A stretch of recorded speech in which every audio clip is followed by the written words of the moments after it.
เพลงมักม่วนว่าซั่นเถาะไปเพิ่นนี่ก็มาเล่นน้ำหมู่น้ำพวกอยู่ดอกว่างแหน่บ่ได้หมู่เผลอบ่ได้โทรศัพท์มาเปิดเพลงเปิดก็บ่เปิดซื่อๆเดะร้องเพลงไปนำเขาพร้อม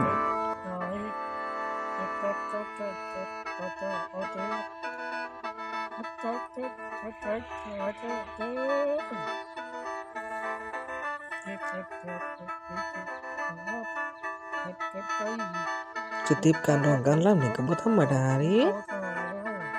บางจังหวะเพิ่นก็ร้องคือของเพิ่นอยู่ดอกตามสไตล์ตามสเต็ปเพิ่นแหล้ว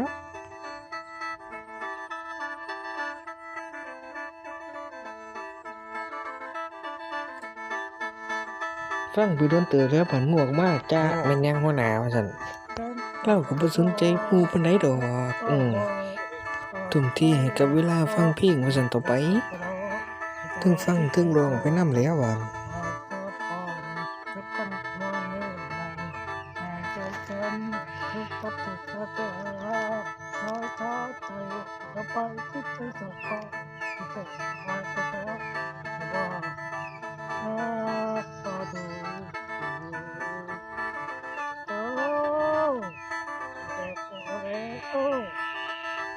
คราวหนึ่งเฮิงเติบบันหมวกมาอีกจ้า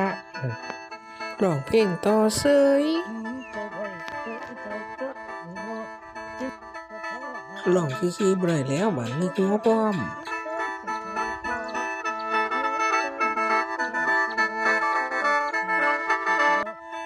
นิทานเรื่องนี้ก็จบส่ำนี้ล่ะพี่น้อง